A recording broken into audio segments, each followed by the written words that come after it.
Espérate porque ahora le dio por actualizar. Ok. Hola a todos y todas, bienvenidos, bienvenidas a nuestro programa ¿Y qué tal un doctorado? Hoy dejamos pues un poquito, estamos avanzando en el semestre, primera entrevista del semestre de 2025, porque descansamos en todo el mes de junio, estamos todos cansados de tanto trabajo, entrevistas y nuestros trabajos paralelos que tenemos los voluntarios en Devolver Conciencia, en Si Puedo, pero estamos aquí de nuevo porque queremos compartir con ustedes esas historias maravillosas de colombianos y colombianas que han cursado programas de posgrado espectaculares, no solo en Colombia, sino alrededor del mundo.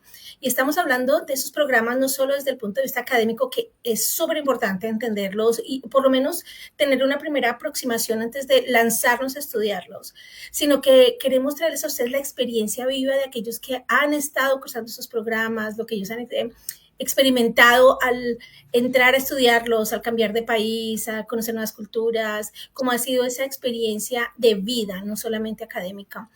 Hoy vamos a tener un programa muy especial porque también me está acompañando a mi compañera Ana María Toro. Vamos a darle un saludito para que se presente. Hola, Caro, nuevamente aquí en este espacio maravilloso. Hoy traemos un invitado muy especial, como siempre, en nuestros programas siempre hay personas maravillosas que están haciendo cosas increíbles. Así que, pues, encantada nuevamente de estar aquí una vez más. Y bueno, qué chévere, vamos a hablar de ¿y qué tal un doctorado? Sí, y hoy el programa que nos trae es sobre, vamos a hablar sobre temas de recursos forestales, la política y la economía detrás de todo un mundo del que se habla muchísimo en las noticias, del que se habla muchísimo a nivel global, y es cómo proteger nuestro medio ambiente, cómo no solamente protegerlo poniendo la basura en el reciclaje, separándola, sino realmente hablando de la política que se tiene que establecer en un país para que las cosas operen a nivel más masivo, para que entremos en una nueva era en el que nuestro país realmente tenga políticas sostenibles, que se sostengan en el tiempo y que le ayuden a nuestro país a tener un ambiente apropiado para crecer y desarrollarnos, y que las siguientes generaciones lo puedan disfrutar tanto como nosotros y como nuestras generaciones anteriores. Para eso tenemos hoy el gusto de tener al doctor Hernán Trujillo aquí, que ha cursado este doctorado en los Estados Unidos, y queremos pues que nos cuente un poco sobre esta. Oh, perdón, aquí estoy en mi nuevo, estoy tratando de introducir toda esta nueva, nuevas pantallas, estoy aquí luchando. Pero bienvenido, doctor Trujillo, a nuestro programa para que hablemos de esos temas tan interesantes. Bueno, Carolina, Ana María, un placer estar con ustedes en este espacio. Les confieso que he venido siguiéndoles el rastro hace un tiempo y me parecen muy inspiradoras, no solamente las entrevistas que ustedes hacen, sino también las reflexiones que dejan. Así que espero que este programa al menos sea un tanto entretenido como los que ustedes han hecho con anterioridad. Gracias, doctor Trujillo. Realmente que, bueno, aquí adelante vamos a hablar Hernán, Carolina, Ana María. Vamos a hablar un poquito de todos los temas que conciernen al tema de los doctorados, y pues porque tenemos además la intención de no solo dirigirnos a nivel nacional a los estudiantes de pregrado o de maestría que están con esa curiosidad de qué se trata un doctorado, será que me meto en ese cuento, veo que es un tema del que todo el mundo habla, porque vale la pena entrar como en este mundo. Y también queremos saludar el día de hoy a nuestra audiencia en Buenaventura, en el Pacífico colombiano, donde este programa se transmite a través del canal de Telemar, y queremos también que esta semillita de conocimiento sobre qué es un doctorado, para qué sirve, llegue a la mente de todos ustedes y todas ustedes lo más temprano posible. Si usted tiene un sobrinito, una sobrina, el hijo, el primo, que quiere de pronto, digamos, entrar en estos temas académicos, apostarle a la educación, ¿por qué no compartirle este programa? ¿Por qué no compartir la información que vamos a proveer el día de hoy, lo que vamos a aprender, para que nos motivemos todos en Colombia a seguir nuestros sueños gracias a la educación? Entonces, bueno, vamos a empezar con esas preguntas porque hay tanto que aprender, aunque el doctor Trujillo nos acompañó hace poco en un programa en Telemar también, hablando un poquito de su vida, sus primeros años, qué hizo. Queremos, digamos, traer un poquito de esa historia aquí también, que nos quede un poquito de dónde eres, dónde creciste, dónde fueron, empezaron esos primeros pinitos de enamoramiento por este tema que hoy tanto te apasiona. Bueno, Carolina, Bueno, yo soy un bogotano, nacido en el seno de una familia de clase media, ah, con dos padres maravillosos que le apostaron a la educación y que me hicieron ver desde temprana edad que realmente educarse podía transformar la vida de las personas, a pesar de que ninguno de ellos había podido ir a la universidad. Creo yo que mis padres fueron muy em, buenos formadores y planearon muy bien la formación y le hicieron ver a sus hijos que la forma en la que uno puede hacer movilidad social y seguramente transformar y formar buenos ciudadanos era a través de la educación. Y creo que tengo esa herencia de mis padres que por fortuna me guiaron por ese camino. Sin embargo, a pesar de que soy bogotano, mis años de estudio y mis años profesionales realmente no han transcurrido totalmente en Bogotá. Recuerdo yo que cuando estaba en mi época de la niñez y en la juventud, siempre íbamos con mis padres a pasar vacaciones a lugares muy diferentes a Bogotá, especialmente en el Tolima, y eso a mí me permitió saber que había otro camino y otro mundo diferente a Bogotá, y particularmente mi vida profesional realmente la he desarrollado por fuera de Bogotá, particularmente analizando un poco los conflictos socioambientales y entendiendo qué pasa en las complejidades de los territorios de lo que podríamos denominar la Colombia profunda o esa Colombia que ha estado muy azotada por el conflicto armado, por la baja presencia del Estado y seguramente eso sí ha, eso sí ha transformado la visión que tengo y la persona que considero hoy que no soy tan bogotano, yo incluso en algún punto me considero amazonólogo, pero también me considero un colombianólogo pensando en que cada vez entiendo un poco más el contexto en el que vive Colombia, que es por supuesto mucho más allá de lo que pasa en Bogotá.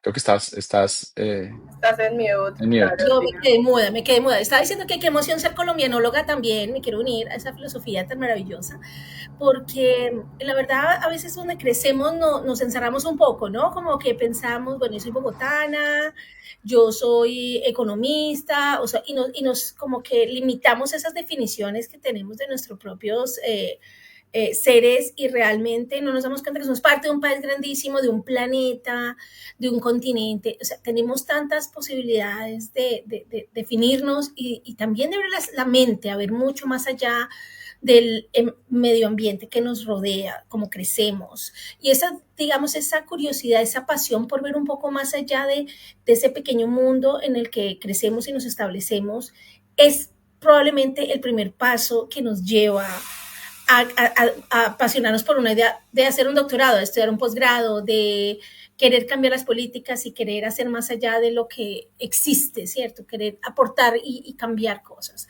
Ana, cuéntanos qué preguntas tiene para el doctor Trujillo. Gracias, Carolina. Pues estaba aquí justamente pensando en el tema que estamos tocando aquí, estas políticas socioambientales, medioambientales, que son tan importantes hoy en día y bueno, siempre lo han sido, pero digamos que hoy en día tenemos un poco más de voz. Eh, y yo quiero saber esos inicios de Hernán en este tema. ¿Cómo fue que elegiste irte por este tema de derecho, de economía, de recursos forestales, de medio ambiente? ¿En qué momento dijiste, sí, es por aquí? O sea, es una pregunta muy interesante, me permite remontarme quizás a mi niñez y a mi temprana juventud, en donde yo siempre había estado interactuando, sobre todo cuando uno está en Bogotá, uno interactúa con un escenario que no es un escenario que realmente represente la biodiversidad y los entornos y los paisajes colombianos. Recuerdo yo que cuando yo iba a un río aquí en Bogotá, normalmente los ríos aquí tienen tonalidades grises, negras o cafés, pero cafés turbios que no representan lo que es un río cuando uno cuando uno baja de Bogotá y empieza a ver que los ríos tienen otras tonalidades, que además tienen peces y que seguramente esas tonalidades de verdes que son mucho más intensas cuando uno va bajando de esos bosques altoandinos desde Bogotá y va llegando a esas planicies del río Magdalena, del Valle del Cauca, incluso cuando uno se va acercando al Caribe colombiano, uno se da cuenta que esa intensidad de verdes y esos colores de los ríos es muy diferente a los ríos que uno normalmente está habituado a ver en Bogotá. eso a mí me llamaba mucho la atención porque eran unos contrastes muy interesantes entre Bogotá y esas otras regiones de Colombia. Quizás eso estaba en mi mente, eso estuvo siempre presente en mi mente, aun cuando termino eligiendo al finalizar mi etapa de estudios en el colegio, economía y derecho. Economía y derecho yo sentía que eran carreras que seguramente me iban a conectar con un sistema en el que estaba muy habituado. En Bogotá, digamos, hay unas lógicas de mercado que seguramente a mí me interesaba entender y por eso termino entrando a estudiar economía. Sobre todo me apasionaba mucho esas discusiones que había en el pensamiento económico y las teorías de valor, que define el valor de las cosas. Y cuando entro a estudiar derecho, lo hago pensando un poco en entender cómo funciona el Estado, cómo se estructura el Estado, porque también me apasionaba mucho el tema de la política. Y en algún punto termino ingresando a la Universidad Nacional a estudiar ciencia política. De hecho, hice casi año y medio, 2 años de ciencia política en la Universidad Nacional, porque de manera equivocada pensaba que la ciencia política me iba a permitir entender cómo funcionaba el Estado colombiano. Pero al compartir con mis colegas abogados en la Facultad de Ciencias Jurídicas y Sociales en la Universidad Nacional, me di cuenta que realmente la estructura del Estado colombiano la iba a entender mejor desde lo jurídico, desde el derecho administrativo fundamentalmente, y es por eso que hago el cambio a derecho. Y estando justamente estudiando simultáneamente economía y derecho, me encuentro con un curso que para mí fue muy inspirador y quizás determinó buena parte de lo que soy ahora en términos profesionales y quizás también espirituales, en términos también vocacionales, y que fue un curso que se denominaba Economía Ecológica, porque allí entendí que buena parte de la responsabilidad de la crisis ecológica que hoy vivimos era consecuencia directa del sistema económico. Pero ese sistema económico que yo venía estudiando en economía, hacemos mucho énfasis en la ortodoxia y es entender los mercados a partir de precios. Yo finalmente termino reflexionando y entendiendo que no iba a poder entender la crisis socioambiental si seguía abordándola desde esa perspectiva ortodoxa de la economía. Paralelamente, cursando esa carrera de derecho, me encuentro con un curso que se denominaba Derecho Ambiental, pero en aquel momento el profesor lo enfocaba más hacia la política, ecología política, más que derecho ambiental, y no fue tan normativo el curso, sino fue reflexionando un poco sobre esos elementos que explican la crisis socioecológica y los conflictos socioambientales. Y esas dos cosas realmente cambiaron la perspectiva de lo que yo tenía de la economía y del derecho. Luego de eso, termino trabajando, egreso de Economía y Derecho y termino trabajando con el sector minero energético, particularmente con petroleras y con empresas del sector de generación de energía, y encuentro realmente que esas reflexiones y esas inquietudes que yo tenía desde pequeño en mi juventud y sobre todo ya profesionalmente y disciplinarmente de la economía y derecho, encuentro unas grandes contradicciones en terreno, sobre todo con la industria minero-energética. Como era, particularmente tengo muy presente alguna vez que voy a un río de la Amazonia colombiana, particularmente en el sur del Caquetá, en donde se estaba haciendo una fase exploratoria, la industria petrolera, y veo cómo habían trazas de petróleo de la empresa a la que yo estaba trabajando. Y yo me preguntaba si realmente esto tenía sentido, que yo estuviera trabajando para una empresa que estaba afectando la riqueza más grande que tenía Colombia en su momento, que empecé a reflexionar que era la biodiversidad y esos entornos naturales y la Amazonia. Y eso me lleva a explorar diversas fuentes de becas para poder formarme justamente en el área ambiental. Yo sentía que tenía una debilidad en el área ambiental porque desde las ciencias sociales y humanas, la economía y las ciencias jurídicas, pues realmente yo sentía que no comprendía del todo cuáles eran esas interacciones que habían, esa relación que había entre la biosfera y la sociedad. Yo me había concentrado en analizar la sociedad, pero había olvidado esa parte de la biosfera, entonces yo necesitaba conectarlas ambas. Por eso termino buscando una beca con la OEA y yéndome a cursar una maestría muy importante para mi vida también y muy inspiradora, que fue maestría en desarrollo sostenible en el Tecnológico de Monterrey en México, gracias a una beca OEA. Y luego ya después de que regreso a Colombia empiezo a tener una serie de responsabilidades en la academia como consultor, como asesor también en algunas entidades públicas en materia ambiental y empiezo a entender que el reto era muy enorme. Al final, pues termino focalizando mi formación doctoral justamente en el área de recursos forestales, en la economía y política de los recursos forestales, que seguramente vendrán unas preguntas alrededor de eso. Qué interesante, Hernán.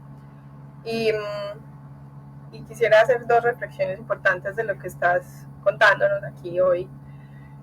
Y es que este tema de hacer posgrados y de elegir una línea de especialización y profundizar mucho en un doctorado, pues viene precisamente de esas experiencias, primero académicas. Tú contabas, no, vi un curso que me cambió la perspectiva y dije, bueno, por aquí es. Y eso pasa muy a menudo cuando uno está en la universidad y ve una materia o un curso que definitivamente lo marca y dice uno, sí, es por aquí, yo quiero hacer esto, quiero dedicarme a esto, quiero profundizar en esto.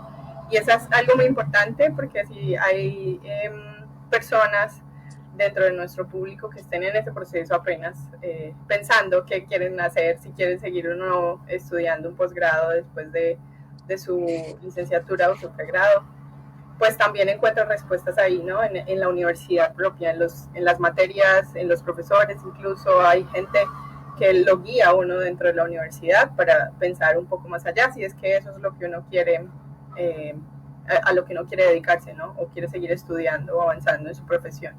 Y la otra cosa muy importante es este tema laboral.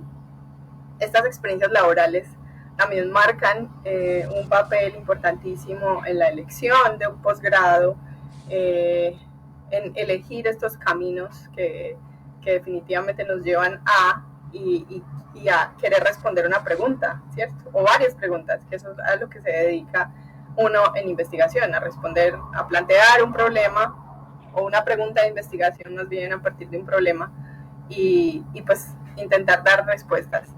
Así que, pues, muchas gracias por contarnos un poco de esta historia. Me encanta que nos estés direccionando de esta manera en la conversación, porque estás tocando temas muy importantes, pero también personales, claro está, que ese fue tu camino, pero yo creo que sirve de un ejemplo y de una guía para esas personas que tal vez apenas están en ese proceso de tomar este camino de investigación o de continuar con un posgrado. Carolina, cuéntanos qué quieres mencionar. Estás en mute. Estás en mute. Yo sigo pues en mudo, o sea, no he logrado. Bueno, yo no les he contado, hoy estoy en la India y como Oh, estoy en wow. la India visitando a algunos familiares, sí, no es que yo sea de la India, estoy casada con una persona de la India y entonces al estar aquí es simpático porque las casas aquí son muy pegaditas y entonces aquí se oye la señora cocinando, la olla a presión, el muchachito pues que llegó de la escuela, entonces a veces me da pena pues que escuchen los ruidos, pero es una experiencia muy simpática estar tan lejos de casa y que ustedes digan, bueno, ¿por qué pues ella está enredada con el mudo? Es por eso, porque de pronto se oyen ruidos de la olla a presión, no es que yo esté cocinando, sino que el vecino al lado puede estar, pero todo es se oye muy cerquita. Bueno, ahorita les cuento un poquito más de mis experiencias de la India, pero por ahora un tema muy interesante de lo que menciona el doctor Trujillo, que me encanta, es algo de lo que hemos hablado muchísimo en nuestros programas, y es sobre la multidisciplinariedad, que hoy en día es no, o sea, lo marco con mayúsculas, importante para el mundo académico. No existe hoy en día ya es muy difícil encontrar alguien que estudió economía, el pregrado, la maestría, el doctorado y solo vio economía pura y nada más. Eso ya casi que es imposible de encontrar. Todos los programas académicos se están permeando, se alimentan de programas, de campos académicos, no necesariamente ni siquiera tan similares. Pero, por ejemplo, en este caso escuchamos al doctor Trujillo hablar de economía, hablar de ciencia política, hablar de derecho, y ya solo esos tres temas alimentaron un mundo digamos, de ideas, respondieron preguntas o crearon nuevas preguntas que nos van conduciendo un poco hacia encontrar ese posgrado. El posgrado no es un tema que a veces resulta de una línea de tiempo estructurada, de la que no me desvío, sino que por el contrario, fíjense que no escuchamos aquí una línea recta, sino una cosa alimentó, me di cuenta que esto no era lo mío, encontré esta clase y esa disponibilidad de experimentar. Acuérdense, somos como una bolsita a la que le tiramos información, un experimento andante. Permitámonos aprender, permitámonos explorar y qué mejor lugar para hacerlo que en el pregrado, que en el posgrado, para ir viendo cuál es ese camino. Y es que el camino no es el fin, el camino es el que recorremos. Nos vamos alimentando y cada día adicionando más información. Entonces, me gustaría en ese orden de ideas preguntarle al doctor Trujillo sobre esa maestría, porque aquí hablamos de posgrados y no quiero pasármela muy, digamos, de una manera muy sutil, sin que la cubramos, sino que hablemos un poco de esa maestría que suena tan interesante, digamos, donde escuché la OEA por ahí involucrada, y que nos cuentes un poco, bueno, ¿cómo fue ese tema de terminé? ¿Qué posgrados terminaste al final? ¿Y en qué momento dijiste, oh, necesito continuar con un posgrado? ¿Qué te llevó a tomar ese camino y por qué lo elegiste? Bien, Y te voy a pedir, por mucha, favor, puedes bajar un poquito tu cámara para que te quede más arribita para, sí, un poquitico más. Perfecto, ahí. gracias. Sí, perfecto. Perfecto, Carolina. Bueno, mi inquietud alrededor del posgrado siempre estuvo muy vinculada a los intereses en los temas ambientales. Yo realmente luego de que egreso de la universidad en economía y derecho, realmente quise siempre dedicarme a temas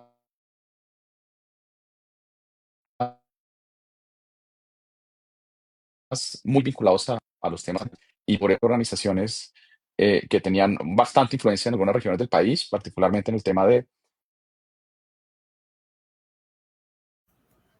Estamos teniendo un poquito de dificultad con el sonido, la conexión. Ana, ¿tú también la sientes? Sí, sí, dejé de escuchar Ok, algo. pues un momentico, pero mientras volvemos a tener al doctor Trujillo con nosotros, que se desconectó un poco, recordarles que estamos hablando hoy sobre el doctorado de política y economía de los de recursos naturales.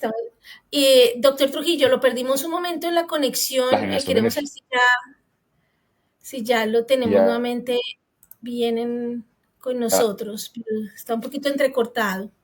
O no, perdimos la conexión finalmente. Pero bueno, vamos a hablar aquí un poquito como recordando de lo que hemos venido hablando y es que el doctor Trujillo cursó varios pregrados, economía, derecho y tomó varios semestres de ciencia política y de ahí pues parece que se enrutó mucho, siguió, digamos, lo que lo apasionó fue una clase que tomó sobre derecho ambiental y muy interesante porque a veces es allí, como decía Ana ahorita, uno se encuentra en una clase y le abre el mundo entero. Y también es la experiencia laboral. En mi caso fue más la experiencia laboral la que me dio la oportunidad de darme cuenta que no podía quedarme con un solo campo de estudio, porque yo en esta economía me entré a trabajar en un banco, en un área corporativa y empecé como a alimentarme justamente de otras opciones, otras perspectivas y me dije, tengo que aprender negocios, no solo economía. Ana, en tu caso, que eres vulcanóloga, cuéntanos un poquito, tú también tuviste un momento inspirador como ese, así, una clase o un momento en el que te llevó como a hacer lo tuyo. Sí, totalmente. En mi caso fue la materia de vulcanología, estando como en octavo semestre del pregrado. Y, y ahí cambió todo, ¿no? Y dije, pues definitivamente esto me gusta, quiero empezar a ahondar un poco más y pues lo que tú decías ahora también es cierto, es un camino de altibajos, no es una línea recta, no es que uno vaya a empezar y se vaya en dirección justamente al objetivo final, porque eso no sucede. Entonces empecé primero a hacer mi tesis de investigación en el pregrado sobre, y me encanta contar esta historia porque es un volcán que tengo como en el patio de mi casa. Un volcán que recientemente se descubrió en el 2015 aquí en Colombia y justamente queda en Florencia Caldas, de donde soy yo. Y yo estaba en esas, como en séptimo, octavo semestre y un profesor me dijo, Ana, ¿y por qué no estudias ese volcán? Si te queda tan cerca, pues si lo tienes ahí. Y yo dije, pues, ¿por qué no? Entonces hablé con mi profesor de vulcanología y bueno, en fin, terminé haciendo tesis de pregrado ahí. Y eso me abrió la mente y también el corazón a los volcanes y dije, sí, quiero dedicarme a esto por muchos años más, así que bueno, ya hace nada terminé mi maestría, que también fue en ciencias de la tierra, pero su énfasis era en geoquímica aplicada a volcanes precisamente, y bueno, en esas ando. También estoy en búsqueda de doctorado, entonces en esas estoy, en ese proceso.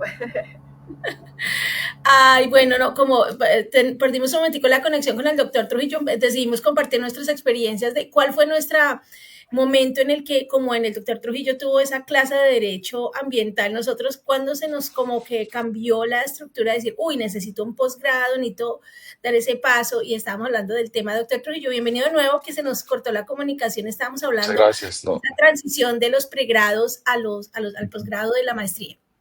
finalmente no escucharon nada de mi conversación frente a esto. Casi no se cortó, estaba muy Ok, oh, entrecortada. es una lástima.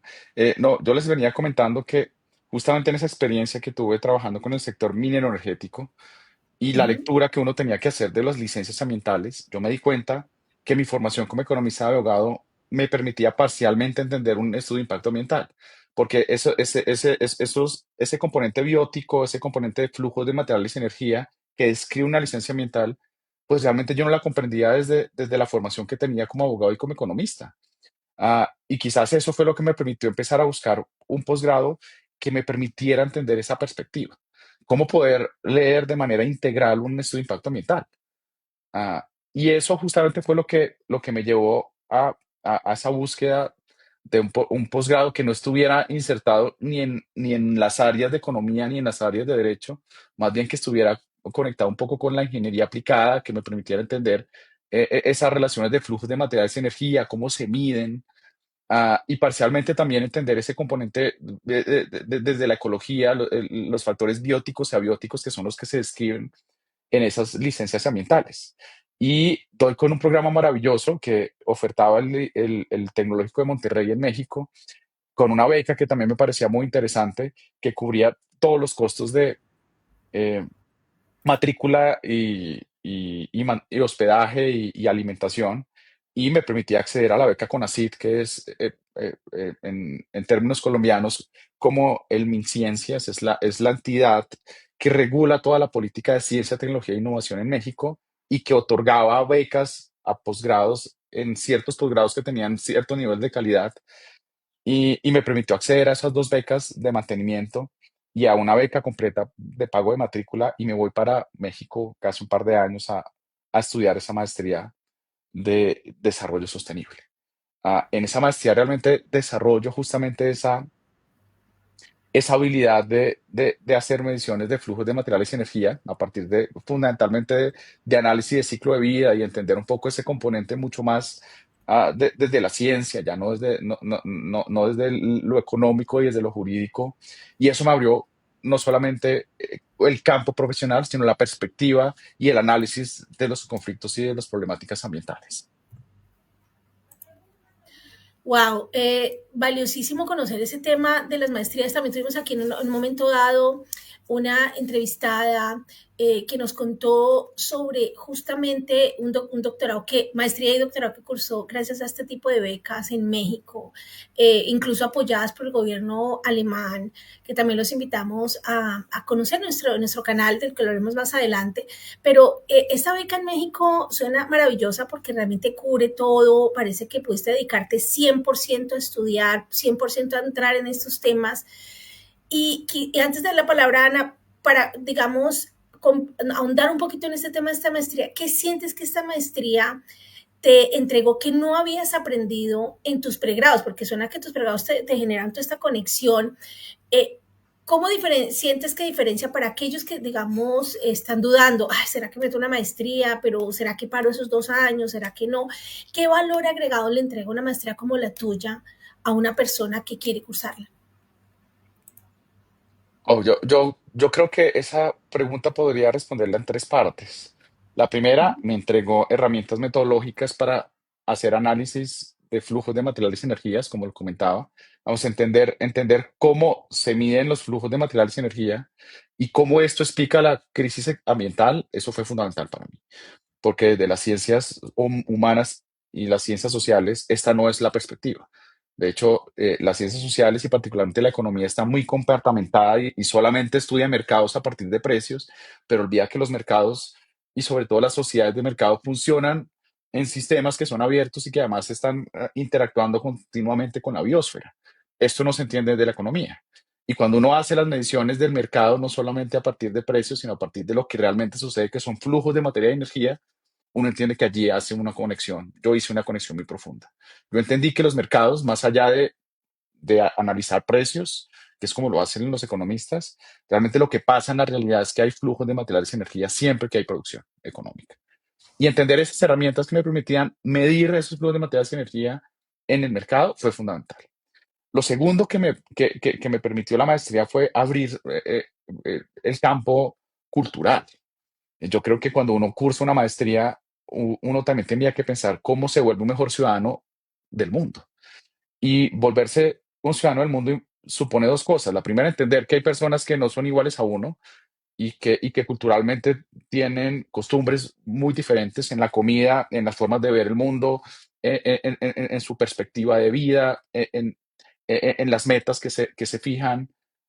Eso fue muy importante porque la tolerancia que uno forja cuando uno estudia en entornos culturales diversos es muy importante para formar ciudadanos y ciudadanos que realmente entiendan esa diversidad y que sean abiertos a entender esas perspectivas. Entonces eso fue lo segundo.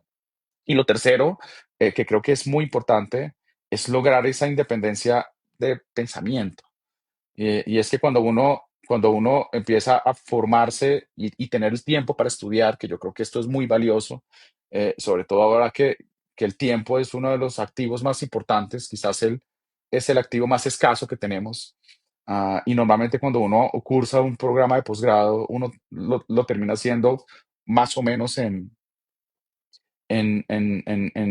simultaneidad con el trabajo, y entonces uno divide el tiempo en el trabajo y en el estudio. Yo creo que es muy valioso sentarse y dedicarse a pensar y forjar un pensamiento propio y autónomo, y yo creo que esas tres cosas fueron muy valiosas en mi proceso de formación en la maestría.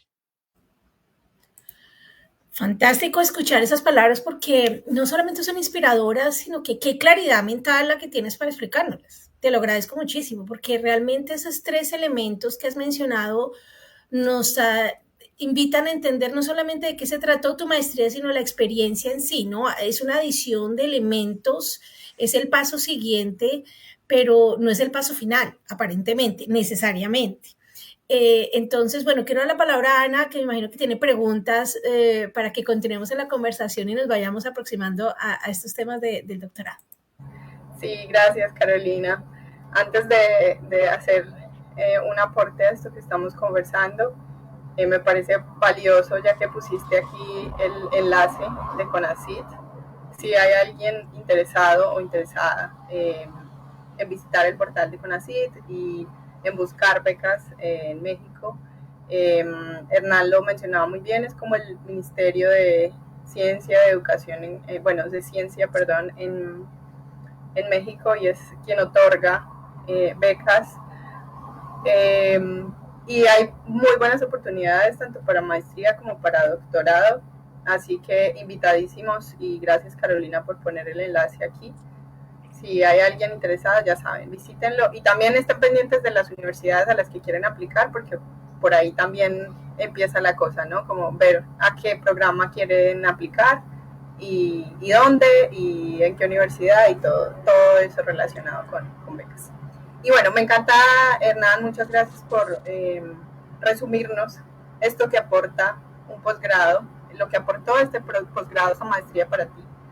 Y yo siento que definitivamente aplica para todas las personas que hemos cursado una maestría. Precisamente a eso nos enfrentamos y eso ganamos, ¿no? Ganamos un montón, y es esa claridad con la que acabas de resumirnos a lo que se enfrenta una persona en una maestría. Me encanta que hayas mencionado el tema de enriquecernos culturalmente, porque eso pasa. Yo cursé mi maestría aquí en Colombia y aún así me enriqueció un montón culturalmente. Conocí muchas personas, tuve la oportunidad de ir a México a una pasantía y también fue impresionante este tema de enriquecerse, conocer otras culturas, otras perspectivas de vida, como lo mencionabas ahora. Y bueno, más allá, obviamente, del tema de ciencia e investigación, pues encuentra uno esas posibles respuestas a esas cosas que uno está intentando resolver. Hernán, yo quisiera preguntarte, y de pronto si nos puedes hacer un poco más de énfasis, es ¿cómo fue la beca de la OEA? ¿Cómo la encontraste? ¿Dónde la encontraste? ¿Buscaste? ¿Alguien te dijo? ¿Cómo fue ese proceso de presentarte a esta beca? Y para que si hay alguien de pronto interesado, incluso la convocatoria se abre cada tanto y puedas contarnos un poco más, por favor. Por supuesto, yo recuerdo que yo estando trabajando en un proyecto en el Huila y en el Caquetá, alguna vez me da por abrir el correo de egresados de la Universidad Nacional y allí normalmente la oficina de egresados y la oficina de internacionalización están enviando convocatorias continuas para proyectos de investigación, para oportunidades laborales, pero también para becas, que creo que eso también funciona muy bien. Yo entiendo que las oficinas de egresados, de investigación y de relación con el entorno son muy activas en las universidades hoy porque se lo exige además la reglamentación de educación nacional, que tengan estas líneas dentro de sus estructuras organizacionales. Y entonces yo abro alguna vez estando entre el Huila y el Caquetá un correo de la Universidad Nacional y encuentro que hay una convocatoria para becas OEA. Yo ya estaba muy motivado y estaba en la búsqueda de los programas cuando encuentro que la OEA tenía un convenio específico con el Tecnológico de Monterrey en México. Me pongo a revisar qué era el Tecnológico de Monterrey en México. Encuentro que es una de las universidades top en América Latina en los rankings que evalúan. Y yo digo, wow, no solamente hay una buena oportunidad para irme a una buena universidad, sino además hay una oportunidad para irme con todo pago. Yo en ese momento ya tenía creo que un año de experiencia, un año largo quizás de experiencia profesional, pero todavía no contaba con los recursos suficientes para poder pagarme un programa de posgrado en el exterior y claramente es costoso, sin lugar a dudas, esto hay que reconocerlo. Estudiar en el exterior es costoso, no solamente por los costos de matrícula, sino sobre todo de mantenimiento y de sostenimiento en países fuera, en países diferentes a Colombia. Entonces, veo que hay una gran oportunidad. Los requisitos en su momento era hacer una carta de motivación, la razón por la cual yo creía que debía ganarme la beca. Eso normalmente es muy ah, homogéneo en buena parte de las convocatorias a becas. Igual cuando me gano la beca Fulbright era exactamente lo mismo. Escribir una carta de motivación contándonos por qué tú crees que puedes ser el merecedor de esta beca. Así que hay que combinar muy bien la experiencia de vida, la experiencia profesional, cómo se proyecta uno en el futuro y cómo el programa al cual uno está aspirando conecta con todas estas cosas que uno viene planeando para su vida. Entonces, para mí fue muy importante, digamos, tener esa claridad y haber tenido esa experiencia profesional, porque me ha permitido asentar buena parte de esas discusiones académicas que había tenido en su momento. Y creo que tuve un buen ensayo. Por supuesto, el tema de las calificaciones era importante y también es un llamado para quienes están pensando estudiar en el exterior, pues la competencia es muy fuerte y tener buenas calificaciones es fundamental. Yo quizás en mis carreras fui muy aplicado y muy disciplinado y tuve buenas calificaciones y quizás eso también me ayudó para participar en estas becas. Pero no es lo único, digamos, no es lo único en lo que se fijan las personas que están haciendo una valoración de la beca, pero claramente ayuda. Y presentar el examen de admisión en el Tecnológico de Monterrey, que en ese momento eran unas pruebas muy parecidas a lo que es el GRE en Estados Unidos, que son pruebas de lenguaje y de matemáticas, pero muy generales en español. Y una prueba de inglés, ¿sí? El inglés requiere un capítulo especial en esta conversación porque realmente hasta este momento el inglés había pasado por mi vida, pero yo me lo había tomado en serio. Yo realmente para ese momento medianamente leía cosas en inglés y para aplicar la beca sí era un requisito fundamental presentar el examen, pero creo que no tuve un buen puntaje. Creo que de las cosas que salieron mal en la beca fue el puntaje de inglés.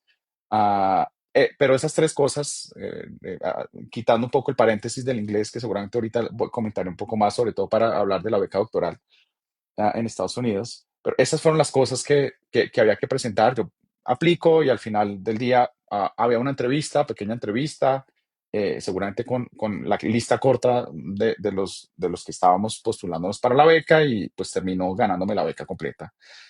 Y para mí fue, digamos que un gran privilegio haber estado en México, no solamente porque la universidad fue muy buena y me cambió metodológicamente, aspiracionalmente, vocacionalmente, sino que, reitero, México es un país maravilloso y en este momento quiero también invitar a todos los que quieran.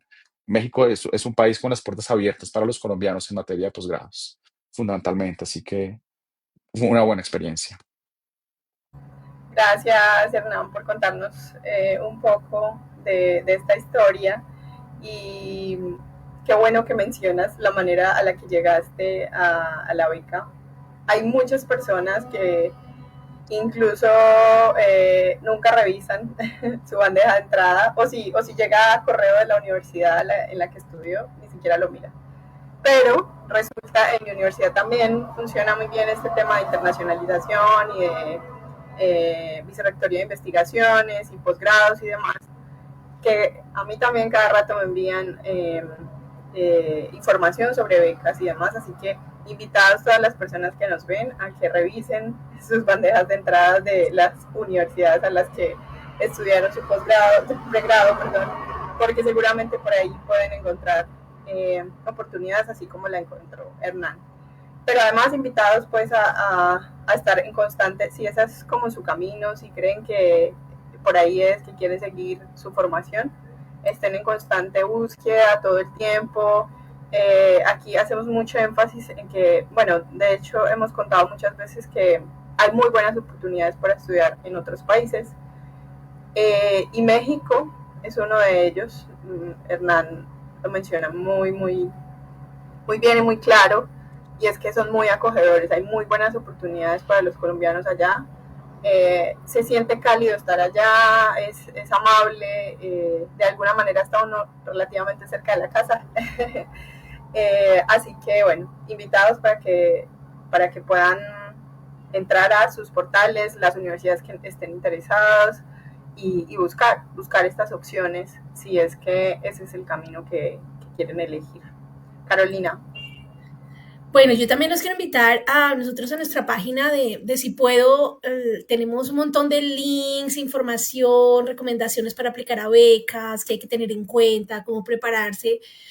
Un poco de lo que nos ha mencionado aquí Hernán sobre cómo fue ese proceso para él, pero también otros elementos importantísimos como la planeación, por ejemplo. Un poquito el tema del idioma, volviendo a ese asunto, y es que uno empieza, sí, otro día. No, eso hay que ponerle con tiempito, venga, y uno no aplica una beca hoy que estamos aquí en julio para irme a estudiar en septiembre. No, eso requiere usted para irse a estudiar en agosto, que es que empieza un semestre, por ejemplo, en muchas universidades como de Estados Unidos.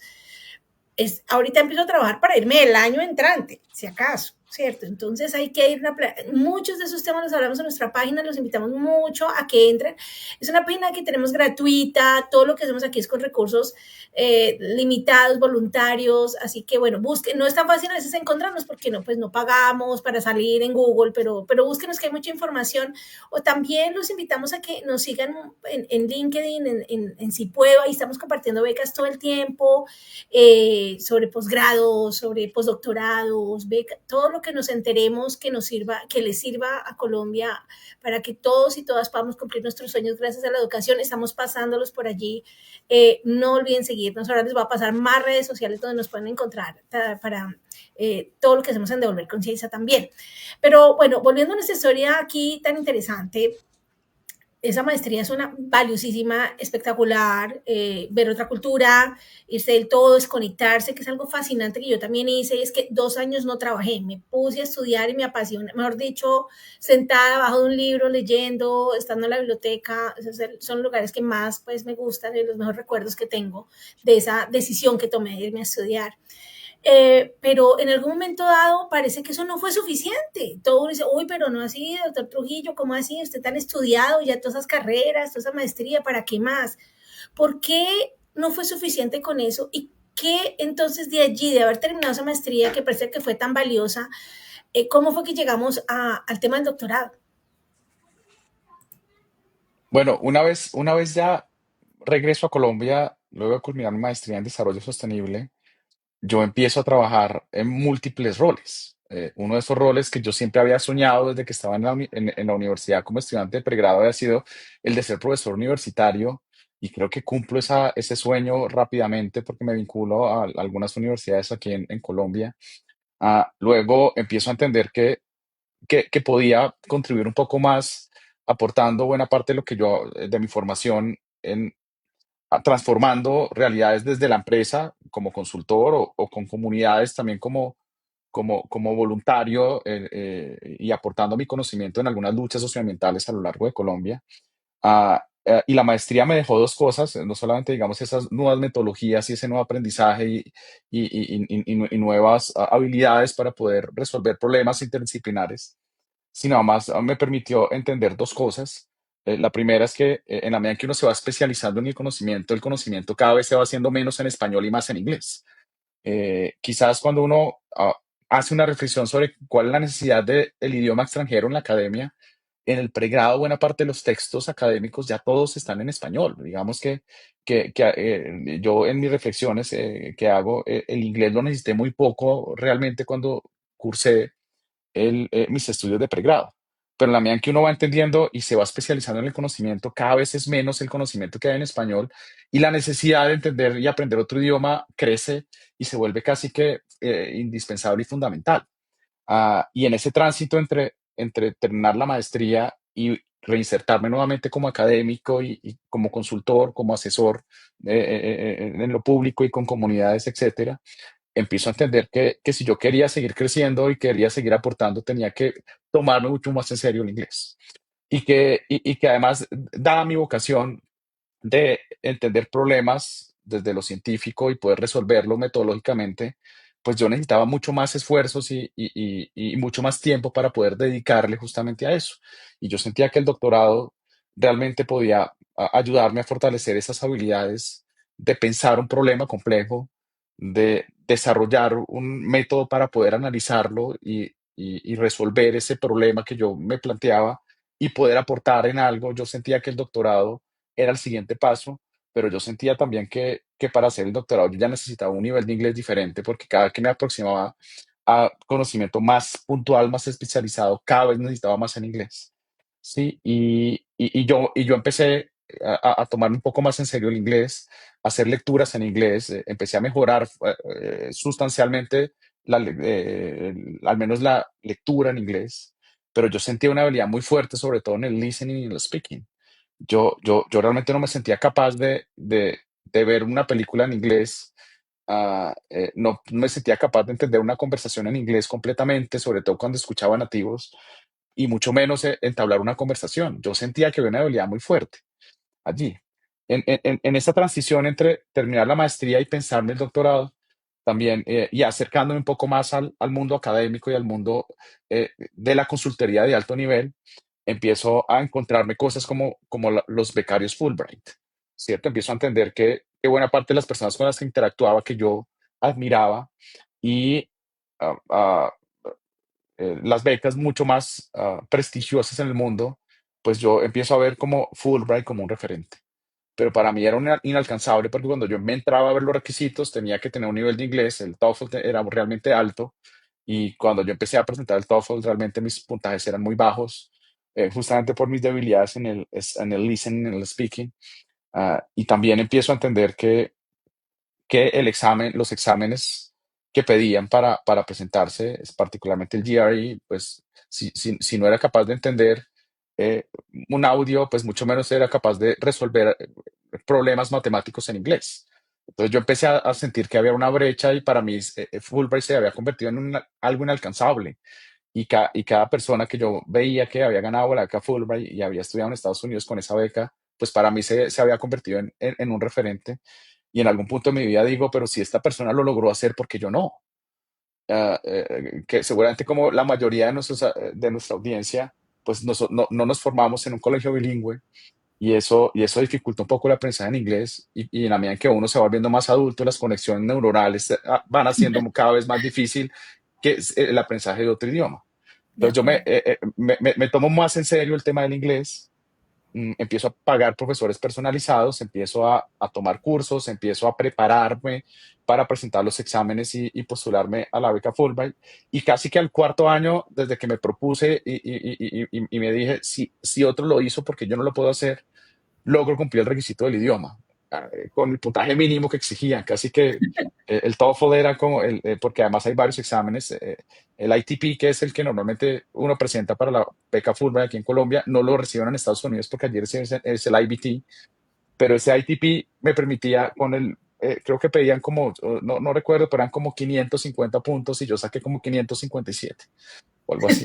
Entonces, y claro, después de varios intentos y casi que no estudiar inglés, sino estudiar el examen para poder pasar, porque hay dos diferencias muy notorias y sobre todo cuando uno pasa el examen, el TOEFL, pero llega a Estados Unidos se da cuenta que todavía le falta un poco más, ¿no?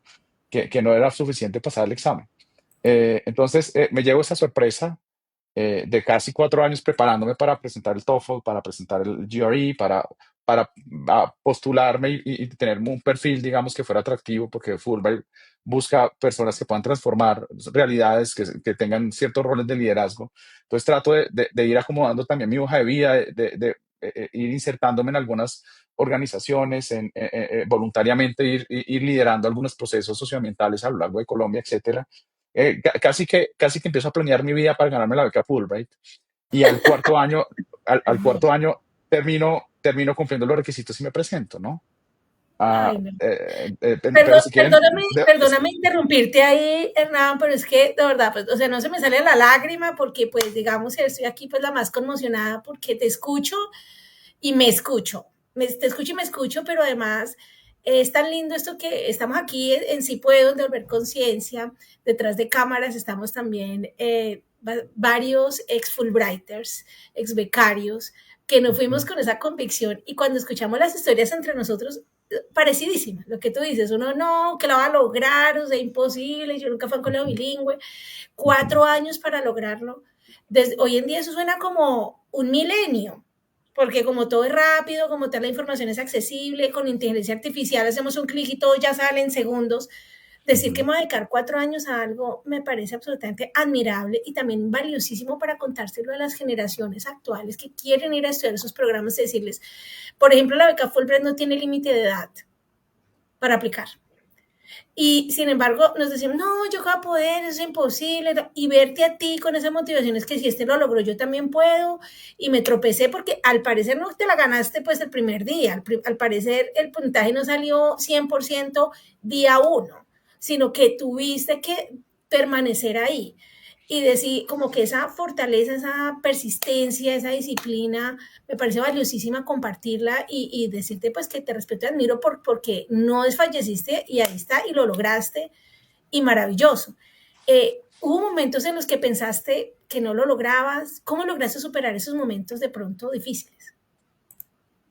todo el tiempo, porque recuerdo que el primer examen que presento del TOEFL fue el IBT, justamente, pagué creo que casi 1 millón de pesos, porque todavía incluso no comprendía muy bien qué tipo de exámenes recibía Fulbright, pero creo que mi primer puntaje con el IBT fueron como 42 puntos. Realmente es un puntaje muy bajo, sabiendo que el mínimo para que lo admitan en una universidad norteamericana es como 90. Sí, y casi que duplicar el puntaje en el TOEFL IBT es realmente un esfuerzo muy, muy grande. Entonces, saber ese punto de inicio fue importante, claro, fue una frustración, todo el tiempo era frustración, pero saber cuál era mi punto de inicio me permitió trazar un camino, ¿sí? Y lo Ajá, importante es que cada nuevo examen que presentaba era mejor que el anterior. Quizás en algunos momentos me estancaba, ¿no? Pero no retrocedía. Entonces, si iba mejorando poco a poco, cada vez más, pues en algún punto tenía que alcanzarlo, ¿no? La perseverancia me iba a permitir hasta que lo alcancé, ¿no? Ah, pero claro, muchas veces era muy frustrante porque eran muchas horas de estudio, de entender el examen y el avance no era el esperado, digamos. La progresión era muy lenta, ¿no? No, pero había progresión, que era lo importante, ¿no? Claro que sí, claro que sí. Voy a darle la palabra directamente a Ana para que nos acompañe a la siguiente pregunta. Gracias, Carolina. A mí me pasa lo mismo de que estoy escuchando a Hernán y yo estoy en ese proceso. Estoy estudiando inglés porque sé lo importante que es, porque sé que es necesario para cualquier eh, proceso investigativo de aquí en adelante, en mi caso. Y bueno, mencionaste algo importante y es perseverar. Este camino es así, ¿no? Hay que perseverar un montón, hay que intentarlo una y otra vez hasta que lo logremos. Hernán, y cuéntanos un poco más de esta experiencia cuando ya fuiste admitido por fin, que, que también es Ok, admirable todo este proceso ok. que pasaste y todo este camino.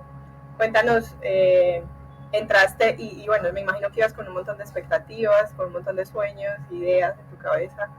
¿Qué tanto se pareció la realidad a lo que tú tenías en mente con esta beca? Pero quizás antes de eso hay que mencionar que una vez cumplo los requisitos y me presento, llego a la fase de entrevistas y no paso mi primera postulación a Fulbright. Para mí fue muy frustrante porque, bueno, recuerdo yo que llamé a las personas más cercanas a mí con esa frustración de creo que no lo voy a poder hacer en ese momento cuando salen los resultados. Yo dije, estuve a un paso y no lo logré. Pero claro, al final, con varias conversaciones que tuve con varias personas cercanas a mí, me dijeron, pues, seguramente faltó algo más. ¿Por qué no revisas qué puedes mejorar y te presentas el otro año? Así hice, traté de mejorar nuevamente el puntaje de inglés, mejoré el GRE, pagué un curso. Y en el segundo año me ganó la beca Fulbright, ¿no? Creo que de los días más emocionantes es cuando te metes en la página web de Fulbright y aparece tu nombre como seleccionado, ¿no? Wow, Claro, emocionante.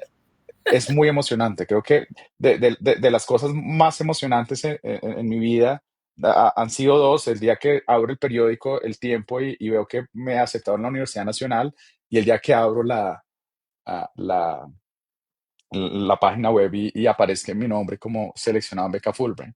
Claro, para mí en ese momento parecía que ya lo había alcanzado, pero no. Apenas estaba seleccionado y ya en adelante primero tenía que presentar el examen IBT para alcanzar el puntaje mínimo porque las universidades no aceptan el ITP. No sé cómo sea ahora el examen ITP, pero en ese momento solamente evaluaba como el grammar y no sé, comprehensive, no recuerdo bien, pero la universidad gringa normalmente pide que evalúen el desempeño en todas tus áreas para saber qué competencias tienes en el inglés. Así que aún me restaba pasar el TOEFL IBT.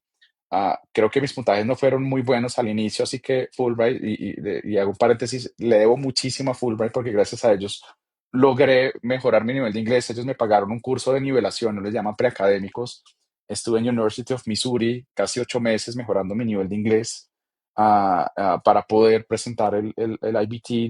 Luego Fulbright, una vez te ganas la beca, hay un acompañamiento de un placement specialist que siempre está acompañándote y mirando tu perfil y recomendándote qué universidades puedes postularte. Ellos hacen la postulación por vos.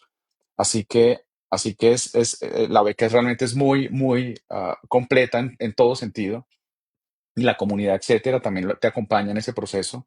Así que al final, como lo mío eran estudios forestales, al final terminé decantándome por 4 o 5 universidades que me recomendaron con mi perfil y termino yendo a una escuela maravillosa que era la Escuela de Recursos Forestales en University of Maine, que es uno de los estados más forestados en Estados Unidos. Casi el 90% del estado son solo bosques. Viven de la actividad forestal y tienen una escuela forestal realmente bastante prestigiosa y entonces para mí realmente era un sueño cumplido, ¿no? Desde que empecé esa vida académica como estudiante en pregrado y veía personas con doctorado, pues para mí eran referentes, pero luego de que uno va recorriendo el camino y va afinándose y también se va volviendo experto poco a poco, uno va entendiendo que Estados Unidos termina siendo un referente, sobre todo en temas de investigación, particularmente por algo diferente a lo que uno pensaría, y es que allá hay mejores, ah, hay personas más capacitadas, y yo no creo que sea eso. Yo creo que lo único que nos diferencia con Estados Unidos es que allí hay una inversión en I+D muy importante, y es la inyección de I+D más importante en el mundo. Y las universidades canalizan esos recursos de I+D, y el ecosistema universitario realmente es un ecosistema muy rico, porque no solamente canaliza esos recursos de investigación y desarrollo venidos desde lo público y lo privado, sino que además cada profesor es un laboratorio que va desarrollando unas investigaciones con dinero y con un equipo de trabajo maravilloso. Y eso es lo que ha permitido que Estados Unidos hoy sea líder en materia de innovación, desarrollo e investigación. Es porque realmente los recursos que se destinan en las universidades para el desarrollo de investigaciones de primer nivel realmente es incomparable, incluso con lo que invierte la Unión Europea y Asia, y ni qué decir América Latina con respecto a eso. Y eso, por supuesto, entonces permite que se jalonen, digamos que un talento humano bastante especializado, y que la competencia sea lo suficientemente alta para que se elijan allí buenos perfiles. Recuerdo yo que los estudiantes que compartían conmigo las aulas, pues eran estudiantes casi todos venidos de diferentes partes del mundo, que esa es otra ventaja que uno encuentra en Estados Unidos, que realmente es muy pluricultural, ese ambiente universitario. Y entonces uno encuentra que casi el 70% de los estudiantes de posgrado son internacionales, y la competencia que hay es muy, muy, muy interesante, y que te permite crecer. Así que no solamente le agradezco a Fulbright por haber creído en mí y haberme apoyado, y haber mejorado mi nivel de inglés, sino que haber cursado un doctorado en una escuela de las más prestigiosas en temas de recursos forestales también me cambió la perspectiva, las conexiones que uno hace, el rigor que se le da en los estudios doctorales a la investigación. Las lecciones de vida de las personas que hay allí realmente transformaron también la perspectiva de mundo que yo tenía, y ampliaron un poco más ese horizonte, y me convirtieron cada vez más en ese ciudadano del mundo que siempre pretendí ser. Gracias, Hernán. Qué buen resumen nos acabas de hacer de esa experiencia maravillosa que viviste en este doctorado. Y pues qué bien que lo hayas logrado. Felicitaciones después de tanto esfuerzo, después de tantos intentos. Y eso lo que nos deja es eso, ¿no? Esa enseñanza de perseverar, de entender que no es inmediato, y que seguramente vamos a tener que hacer un montón de esfuerzos uno tras otro para lograrlo, pero que finalmente vale la pena. Bueno, no, yo pues muy emocionada escuchándote, ¿verdad? Porque también, digamos, como una ex Fulbrighter, digamos, recuerdo mucho esa emoción. Me pasó algo muy parecido a ti. Me dijeron, no, se ganó la beca, todos brincando, la emoción, yo en la oficina, no, demasiado feliz. Y bueno, parcialmente feliz porque también tuve un compañero con el que nos presentamos. Yo juraba que él se lo iba a ganar y no yo. O sea, yo salí de esa entrevista, juré, dije, bueno, muchas gracias por la oportunidad, muy queridos, muy amables, muy de la casa, había luchado todos esos exámenes y todo, pues yo en la entrevista dije, no, que se van a fijar en mí, esa gente pues como, mi compañero pues ya había cursado un posgrado en Australia, dije, no, pues, y cuando me aceptaron a mí y no a mi compañero, yo decía, pero ¿cómo así? Esto no puede ser, o sea, ¿qué vieron? ¿Qué notaron? No lo sé, no lo tengo tan claro, pero yo creo que gran parte de algo que quiero adicionar a lo que ha mencionado un poco Hernán es, sí, la parte académica es súper importante, tener claridad sobre lo que uno quiere estudiar, traer, como él dice, una muy buena hoja de vida, pero creo que una parte que quiero adicionar es qué quiero hacer con ese posgrado, o sea, lo que le quiero aportar a Colombia. Es algo que miran mucho las entidades que otorgan becas, y especialmente Fulbright, que lo acompañan mucho a uno en ese proceso. Ellos quieren ver, bueno, usted viene aquí, pero ¿para qué va a utilizar esto que le estamos entregando? Porque es una herramienta, es un regalo, y algo más tienes que hacer con eso. Incluso todo lo que estamos aquí sentados haciendo es una forma mía de aportar con lo que yo aprendí en mi viaje a Estados Unidos, en mi experiencia de estudios, en mi beca. Y creo que Hernán más adelante nos va a contar un poco qué ha hecho él con esto. Pero por ahora volvámonos un momentico. Yo quiero aprender un poquito sobre, bueno, ahora sí, pasaste todos estos procesos, esas entrevistas, fue muy difícil. Fue un reto grande. Veo que tuviste muchas oportunidades de salir corriendo, pero no lo hiciste, ahí persististe. Pero bueno, llegó el momento de llegar al posgrado y como te preguntaba un poquito, Ana, ¿a qué te enfrentaste cuando llegaste? Porque uno llega, como me pasó a mí también, no, pues claro, uno se imagina, uno tiene una cosa en la cabeza. Cuéntale a la audiencia cómo fue eso llegar al doctorado, con qué te enfrentaste, cuáles fueron esos primeros retos o esas primeras situaciones que viviste al entrar al posgrado.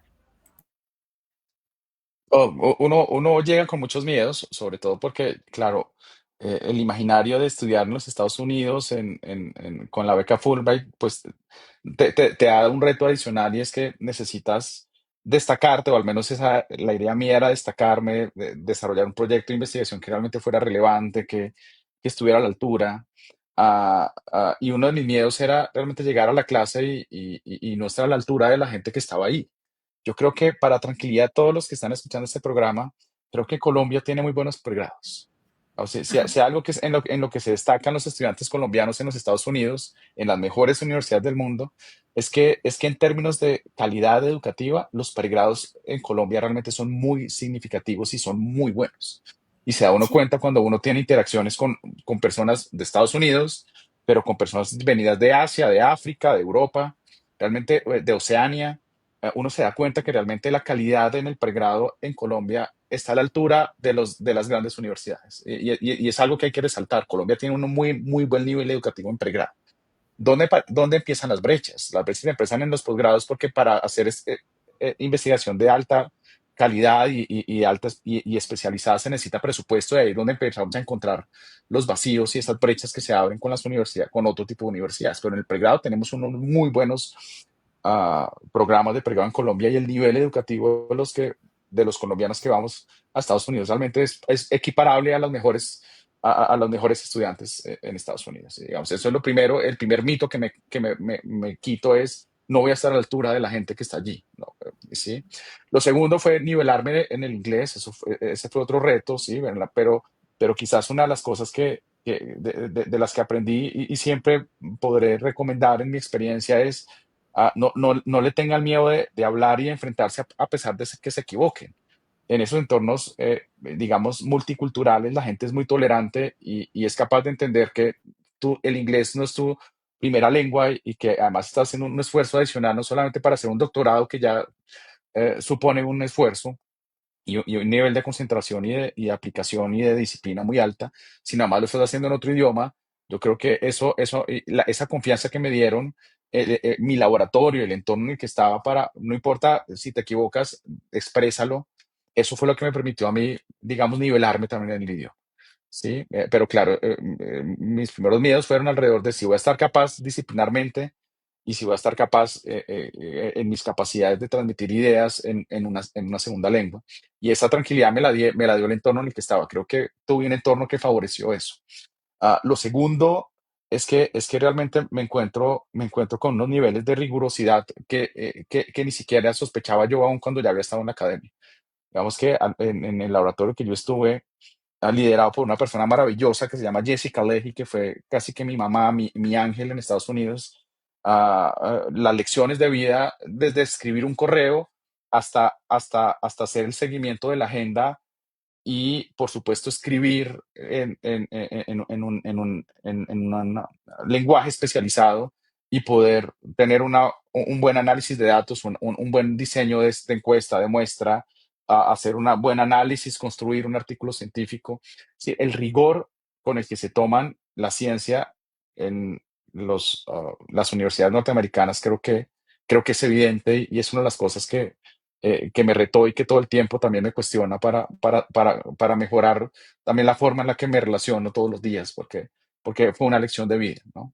Normalmente, antes del doctorado, yo no era tan riguroso con mi agenda, no era tan riguroso cuando escribía un correo, no era tan riguroso en la forma en la que escribía, y el detalle importa, y creo que esas son de las cosas que me llevo del doctorado. Otro reto, quizás ya para terminar esta parte, que me pareció importante fue el tema yo estudié en un estado que casi que es Canadá, incluso está por encima,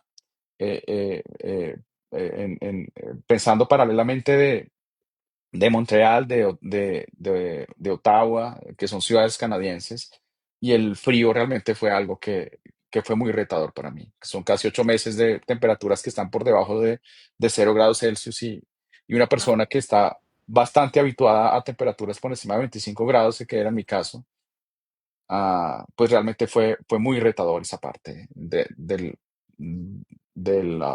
clima, sobre todo porque el primer invierno, al nunca haber tenido esa experiencia, me dio una especie de depresión y al final entendí que era ausencia de vitamina D y empecé a tener que suplementarme, y era algo que realmente no lo tenía, digamos, en mi cabeza cuando planeé esto del doctorado.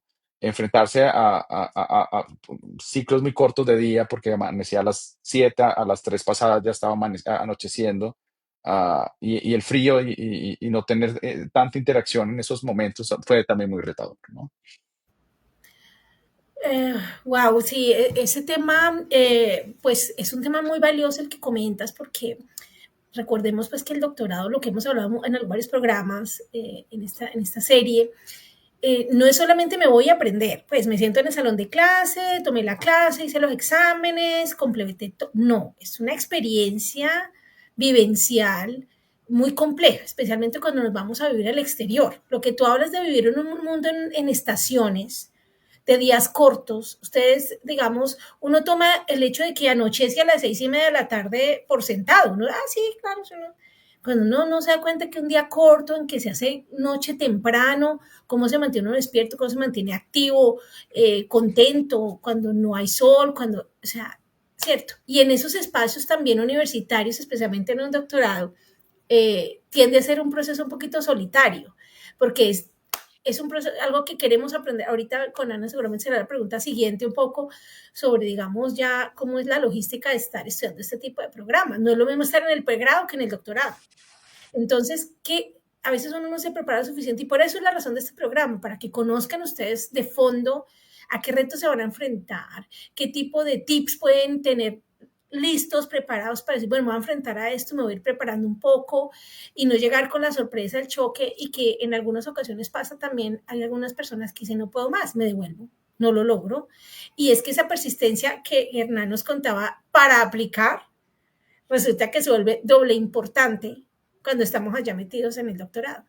Ana, te doy la palabra. Gracias, Carolina. Sí, precisamente estaba pensando en esa pregunta. Si Hernán en algún momento, por todos los contratiempos, retos y demás, Hernán, ¿en algún momento pensaste en desistir o nunca fue una opción? Sí, cada invierno que empezaba yo decía, yo no quiero más inviernos en mi vida. Sí, eran muy difíciles porque yo trataba de cualquier espacio que tenía y sobre todo el primer invierno, cuando paso mi primera Navidad y mi primer Año Nuevo en Estados Unidos, entiendo que culturalmente hay unas diferencias abismales. Sí, la forma en la que nosotros celebramos estas festividades y las asumimos mejora el estado de ánimo y yo no entendía eso hasta que no lo viví por fuera. En Colombia tenemos unas formas de celebraciones y de asumir ciertos momentos del año que en Estados Unidos no se dan a pesar de que vivimos en Occidente. Y con ese clima, pues realmente la lección era, yo no voy a pasar una Navidad y un Año Nuevo más en Estados Unidos, lo que tenga que hacer, pero me voy a Colombia si sea una semana o 2 semanas. Y eso digamos que fue una de las cosas que también me permitió estar un poco más estable en ese proceso. Pero cada invierno era una lucha y decir, "Bueno, no voy a poder, sí, no quiero otro invierno más". Pero en la medida en que va pasando cada invierno, uno se va volviendo más resiliente y más adaptativo. Y esa es una de las cosas que también es muy importante mencionar. Uno se adapta. Al final del día, uno termina adaptándose y sobre todo en un proceso doctoral donde es una carrera contra la resiliencia, porque todo el tiempo te están diciendo que eso está mal, que no es por ahí, que tienes que volver a empezar. Vamos, parte del proceso para empezar el doctorado yo ya lo había vivido, entonces yo ya tenía una capacidad de resiliencia, pero también, también hay un golpe en el ego de que has dedicado un año para estar eh, en el proceso investigativo recolectando información, analizándola, redactando el análisis, etcétera, para que alguien llegue y en un mes, después de que hace una lectura, lo que has hecho en un año, te diga que todo está mal, pues también eso termina golpeando el ego, termina golpeando la capacidad que uno tiene de trabajo, etcétera. Y al final del día eso también es de las cosas que no son tan chéveres en un doctorado, que uno tiene que tener una capacidad de resiliencia muy importante porque uno tiene que tener la capacidad de entender que, eh, que lo que uno hace puede hacerse mejor. Pero eso lo terminé entendiendo hasta el final. Todo el tiempo era un golpe en el ego porque cada que había una retroalimentación me decían, eso está mal, eso no está bien, tienes que volver a hacerlo, no sé por qué hiciste esto, revisa qué estás haciendo aquí, toma este curso porque creo que te hace falta esto. Entonces, ese proceso de entender que realmente alguien está vigilando y supervisando tu trabajo y recordándote que lo puedes hacer mejor, no es fácil y también fue una prueba de resistencia para mí. Claro, y es que estos procesos de doctorado son una prueba constante, ¿no? De lucha también y lo que tú decías ahora, lo que no es tan chévere de este tipo de posgrados. Pero bueno, finalmente se saca adelante, se lucha y pues se encuentra la manera de, de sacarlo adelante. Así que, pues gracias Hernán por contarnos todas estas historias. De verdad que yo que estoy en este proceso de ver las oportunidades y de presentarme a un doctorado, eh, siempre que estoy con alguien o veo una entrevista aquí que hacemos, tengo un tip más para la lista, un consejo más para la lista. Y definitivamente esto es un proceso de preparación, ¿no? Y de altibajos también, y no solo cuando te estás presentando, sino cuando ya estás allá, te enfrentas a un montón de retos. Y bueno, pues finalmente se logra. No, no todos, también hay que decirlo, no todo el mundo que entra a un doctorado lo logra sacar, pero, pero bueno, Hernán sí. Y pues yo quisiera, no sé si Carolina quiere preguntar algo más como del proceso académico investigativo, pero yo estoy que me muero de ganas de saber qué es de la vida de Hernán en este momento. No, todavía, Ana, te voy a dejar que para un poquito más adelante, porque quiero pedirle a Hernán, yo sé que esto es atrevido de mi parte, pero que nos resumas en lo más posible de qué se trata un doctorado como el que tú hiciste. Descríbelo por favor a la audiencia, como te decía hace un rato, con qué se come. Esto es pues tanto tiempo, qué materias se toman, o sea, alguien que no tiene idea de este tema de ser un doctorado en los Estados Unidos, de qué se trata, y que pues por supuesto, como nos contaste, pues pone a prueba el ego y la autoestima a todo momento. Sí, bueno, el proceso doctoral en Estados Unidos es muy importante que se entienda que es diferente al resto de procesos doctorales en el mundo. En Estados Unidos, tú tienes que aprobar una serie de créditos académicos, sobre todo los primeros 2 años, para poder presentar algo que se llama los Comprehensive Exams, que son los exámenes que te hacen en el programa para saber si estás apto para iniciar una investigación de alto nivel. Y por eso tienes que tomar unos cursos y esos cursos normalmente los preparas con tu asesor, con tu advisor, con la persona con la que estás en el doctorado, porque siempre tiene que haber un acompañamiento de alguien que está supervisando tu proceso doctoral. Así que lo primero que se hace es definir una serie de cursos. Digamos que no hay un currículo como se toma en Colombia, y es que uno empieza cualquier programa, sea de pregrado y posgrado, entonces usted ya sabe que va a haber en primer semestre, segundo semestre, tercer semestre, etcétera. Y en el mejor de los casos hay unas selectivas que usted en teoría puede elegir. En Estados Unidos el proceso no es así. Digamos que el currículo y el plan de estudios lo armas con el asesor, dependiendo de la oferta de cursos que hayan en tu escuela, en tu programa o en general en la universidad.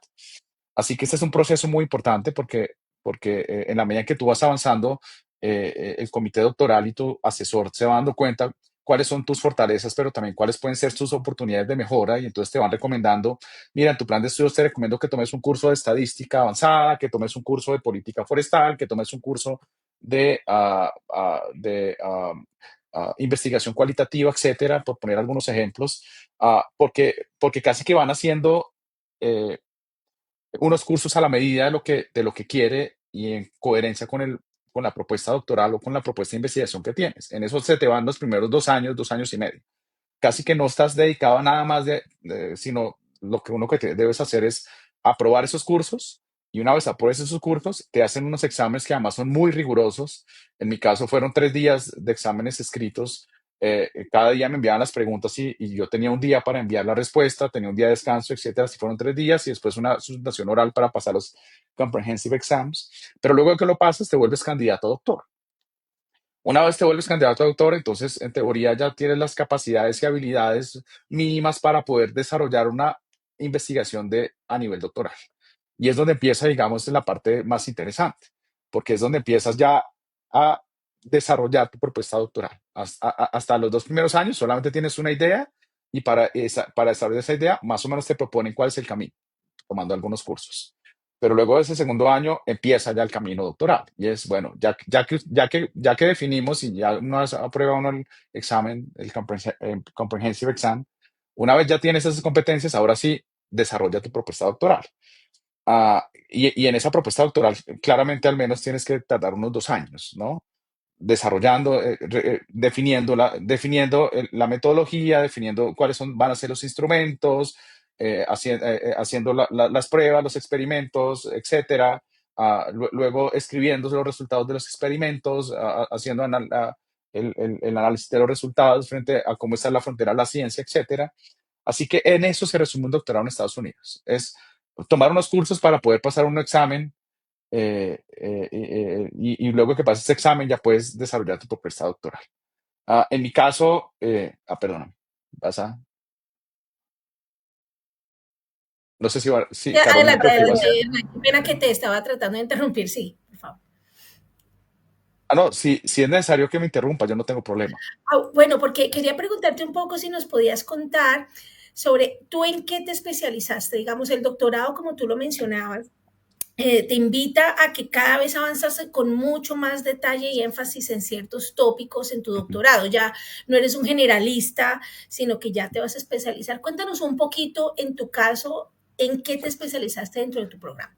Perfecto. Entonces, en la escuela que yo estaba, era la Escuela de Recursos Forestales de la universidad, pero cuando uno empieza a entender los bosques tienen un componente interdisciplinario muy importante. Porque uno puede entender los bosques desde la botánica, uno puede entender los bosques desde la ecología, uno puede entender los bosques desde la ingeniería, porque cómo puede transformar esos productos forestales, maderables o no maderables, en productos, ¿cierto? Más o menos, con mayor o menor valor agregado, pero los bosques también tienen que ver con personas y también tienen que ver con lineamientos desde el Estado.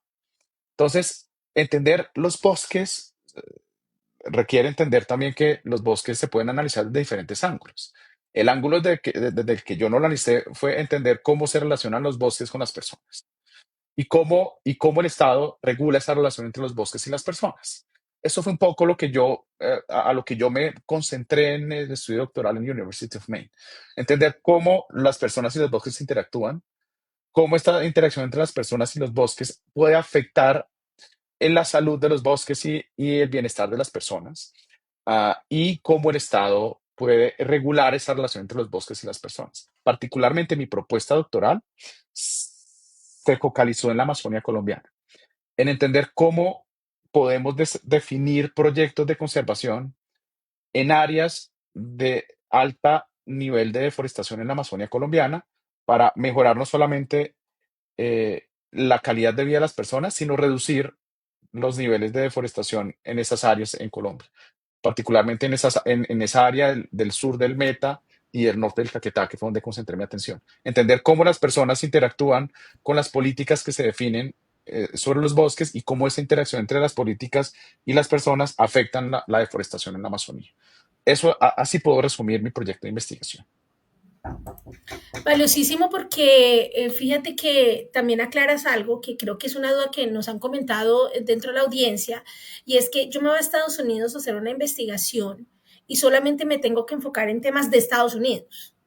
En este caso, uno podría pensar, voy allá y me toca estudiar los recursos forestales norteamericanos, porque estoy estudiando allá y estoy pues haciendo mi tesis en los Estados Unidos. Fíjate que tú nos estás contando, te dieron unas sólidas bases teóricas, estadísticas, analíticas para crear, para fortalecerte como investigador, pero la parte de investigación pudo realizarse sobre la Amazonía colombiana.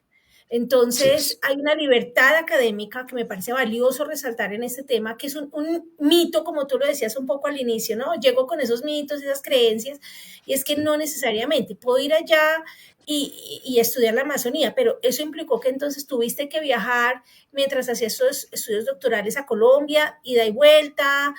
¿Nos puedes aclarar un poquito ese tema? Porque tu caso es particular respecto a muchos otros doctorados que hemos revisado en los Estados Unidos, por ejemplo, en historia, por ejemplo, en matemáticas, donde pues uno no sale de donde está porque pues no tiene que movilizarse, pero en tu caso, ¿cómo ocurrió ese tema y esto cómo impactó tu doctorado, ese tema de viajar? Bueno, esa fue una lucha que yo me di desde el inicio de mi doctorado, porque claramente, como tú lo mencionas, buena parte de los fondos que financian los laboratorios provienen de grants o de fondos de financiamiento de la investigación de Estados Unidos. Así que buena parte de esos fondos de investigación pues esperan que generen impacto en Estados Unidos. Sin embargo, yo entendí muy rápidamente cuál era la lógica en Estados Unidos para financiar propuestas de investigación y empecé a aplicar a proyectos de investigación, a lo que llaman grants en Estados Unidos. Y rápidamente, y fue un diálogo que tuve con mi advisor, porque ella me decía, parte de tu beca está financiada por USDA, que es como la, como el Ministerio de Agricultura de los Estados Unidos. Así que tienes que hacer algo en Maine porque parte de tu beca y de tu presupuesto, de tu salario, te lo paga USDA. Pero yo nunca quise renunciar a Colombia y, mm, y para no renunciar a Colombia tuve que empezar a aplicar a grants. Y por fortuna, en los primeros 6 meses empecé a recibir fondos para financiar la investigación en Colombia y eso me permitió entonces tener cierta libertad para poder investigar sobre la Amazonía. Pero digamos, no fue tanto de allá hacia acá, no fue que la universidad me permitiera fácilmente investigar sobre Colombia, fue más bien una conversación que fue madurándose y fue tomando forma en la medida en que yo fui ganándome grants y eso me permitió, digamos, tener libertad para poder definir como mi centro de investigación, la Amazonia colombiana. Sí, sin embargo, hay una patica pequeña de la cual no he hablado y es que claramente sí me tocó hacer análisis sobre lo que pasa en los proyectos en los que se involucran los propietarios de bosques en Maine en bonos de carbono. Sí, que digamos es otra parte que he venido también especializándome y que también desarrollé en el doctorado, que es la relación entre cambio climático, bosques y política forestal. Y parte de eso, digamos, apoyé parte de la investigación, pero el grueso de mi investigación fue la Amazonia colombiana. Y es un caso atípico, realmente. La conversación que yo tengo con buena parte de las personas que están haciendo doctorados, que ya se han doctorado en Estados Unidos, es que uno termina adhiriéndose a la agenda de investigación del advisor, de la persona, del asesor principal, porque es el que tiene los fondos para financiar el presupuesto. Así que digamos que parte de la enseñanza o lo que quiero decir es, si realmente ustedes tienen una pasión muy grande por algo en el doctorado, porque eso es clave para avanzar rápido en el doctorado, digamos que uno esté apasionado y que le guste el tema, parte de eso también va a depender de ustedes. Digamos, la universidad no les da una plataforma, pero ustedes son los que tienen que moverse para poder desarrollar el proyecto que ustedes quieren. Gracias por esa clarificación tan valiosa y antes de la palabra a Ana para que nos ayude a ir cerrando, yo pienso que es muy valioso mencionar que en los programas doctorales realmente uno no llega con una cosa establecida. Día uno, esto es todo lo que voy a hacer en los siguientes 5 años. Mi agenda completamente clara, no. Tal como lo dice Hernán, es un proceso de construcción, requiere mucha resiliencia, realmente que la resiliencia, pues creo que Hernán es parte de su apellido, realmente a estas alturas, porque esa persistencia para ganarme la beca, a mantenerme, cómo me adapto, cómo traigo mi objetivo de seguir aportando a la Colombia, pero entiende uno que pues si uno está contando con beca y recursos de los Estados Unidos, pues uno tiene que también digamos, adaptarse a esos requerimientos legales, llamémoslos así, o académicos que uno adquiere, porque una beca al final del día también es una especie de contrato en el que uno se Sin duda. está adaptando, está uno asumiendo un ida y venida de unas condiciones y es importante tenerlas claras, pero a su vez ver que lo que hablamos siempre aquí, esta iniciativa se llama Sí Puedo porque sí se puede, porque sí se puede seguir trabajando en Colombia, sí se puede hacer investigación sobre Colombia, y es que el doctorado no es la última vez que vas a hacer investigación sobre Colombia.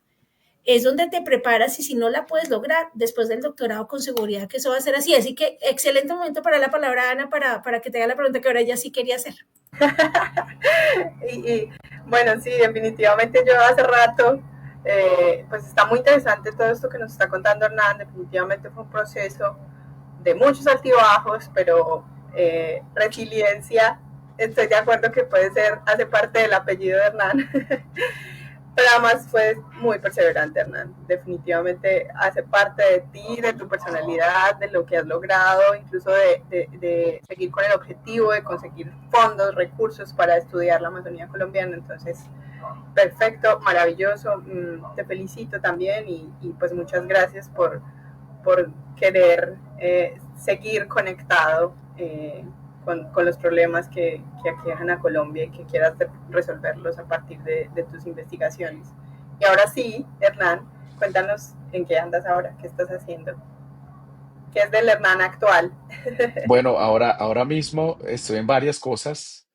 Eh, lo primero es que tengo el rol, coordino el componente de gobernanza en una organización maravillosa que se llama Swiss Contact, que viene desarrollando un proyecto que se llama Frutos del Bosque, tratando de impulsar cadenas de valor en la Amazonía para reducir la presión de deforestación con fondos de la Unión del Reino Unido. Entonces, digamos que parte de mi vida sucede liderando procesos de transformación en la Amazonia colombiana fundamentalmente, tratando de reducir esa presión de deforestación y encontrando alternativas a las actividades que reemplazan el bosque y aprovechando el bosque y mejorar las condiciones de vida de las personas en el Caquetá y en el Putumayo particularmente.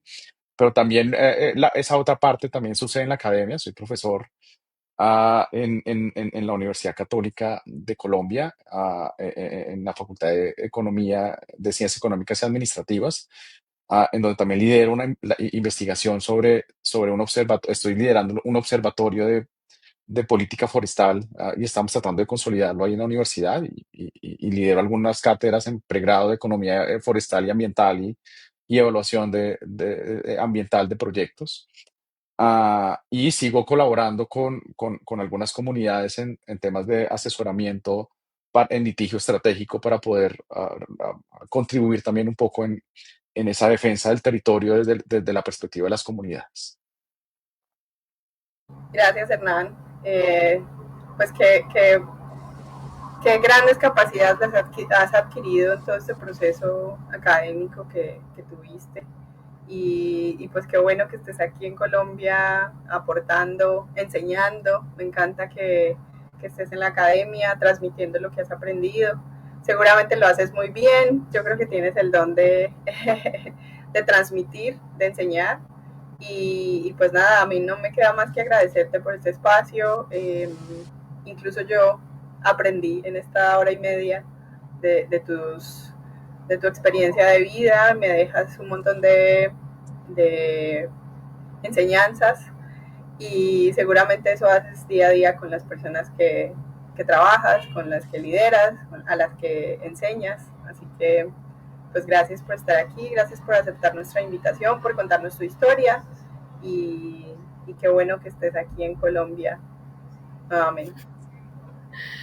Sí, porque Ana está en Florencia Caldas, ella también aportándole ya al país desde la casa. Yo soy la que estoy un poco por fuera en esta entrevista, pero también muy motivada de escuchar tu historia, nada, porque creo que sin duda alguna podemos habernos quedado hablando aquí otra hora y media de todos los aprendizajes que tienes, que has podido compartir, pero también decirle a la audiencia que si alguna vez se interesa por hacer un doctorado en Estados Unidos, no necesariamente en los recursos forestales, pero en temas similares, escríbanos, estoy segura que nada más tienen la amabilidad y el cariño pues de asesorar, de contar, de compartir también. Aquí estamos siempre dispuestos pues como a hacer esas conexiones porque es una decisión difícil y no es una decisión de un día para otro, a veces ni siquiera es de un año al año que viene, o sea, son decisiones de largo plazo que cambian nuestras vidas.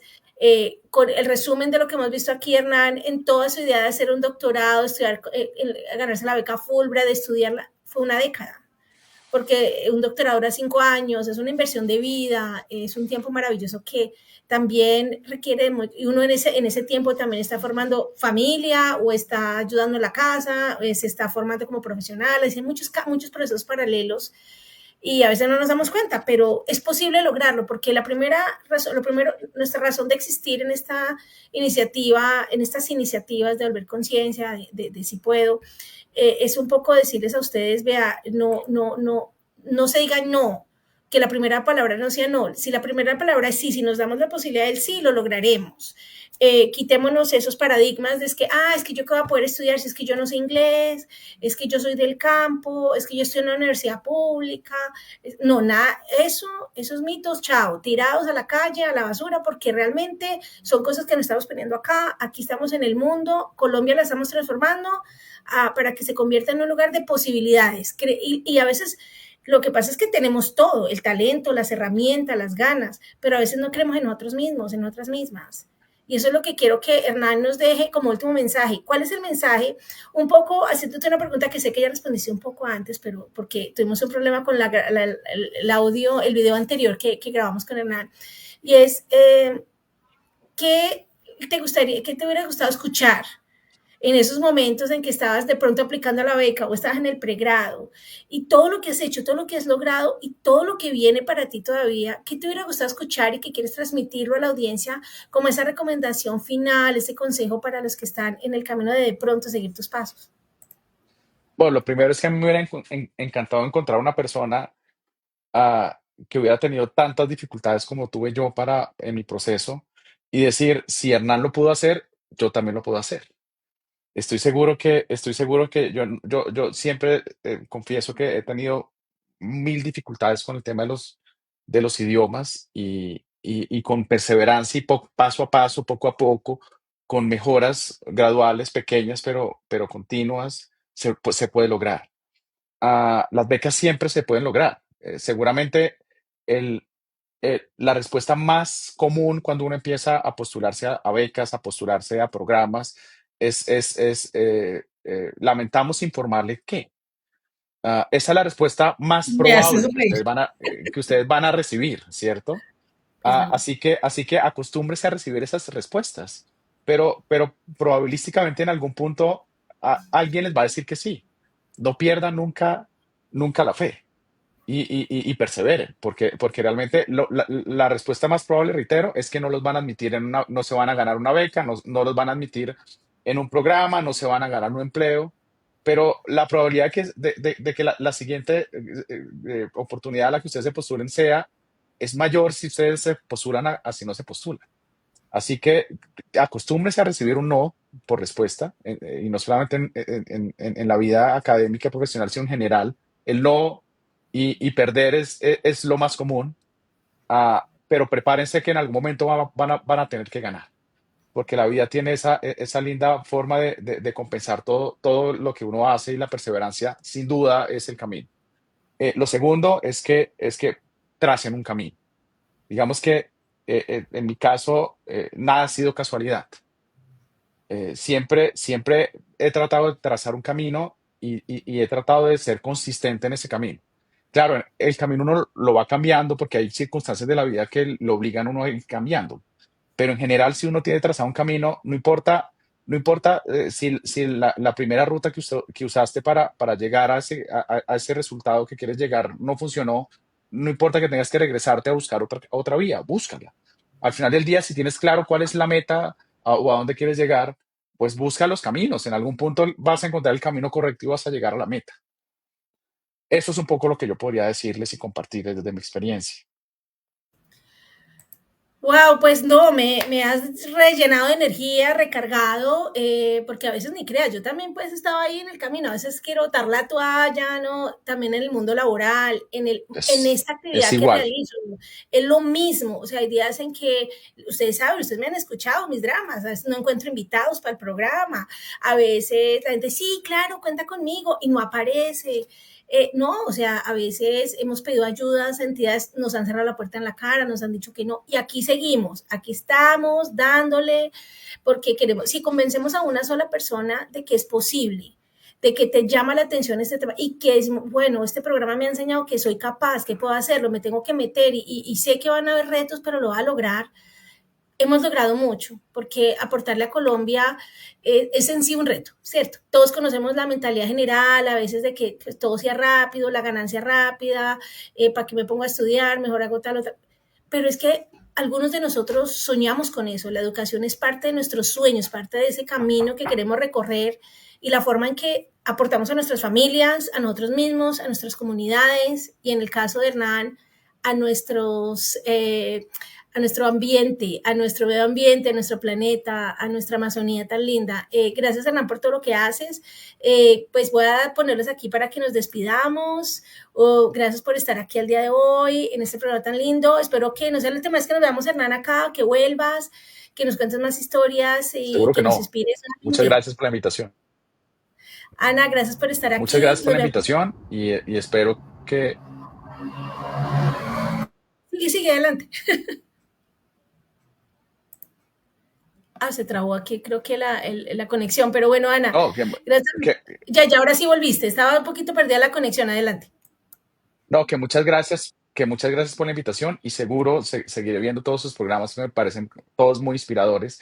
Y para finalizar, siempre uno debe estar en un continuo aprendizaje. Es decir, a pesar de que uno finalice su doctorado, uno todo el tiempo está aprendiendo y además está aprendiendo desde lo científico, con las personas en las comunidades, está aprendiendo de su misma experiencia de vida, etcétera. Así que nunca renunciar a esa capacidad de sorprenderse y de aprender. No, claro que sí, de verdad que muchísimas gracias por estar aquí hoy nuevamente, compartirnos todo lo que aprendiste. Ana, gracias por estar aquí, para que te despidas. Gracias a ti, Carolina y Hernán, por todas estas enseñanzas que nos dejas hoy.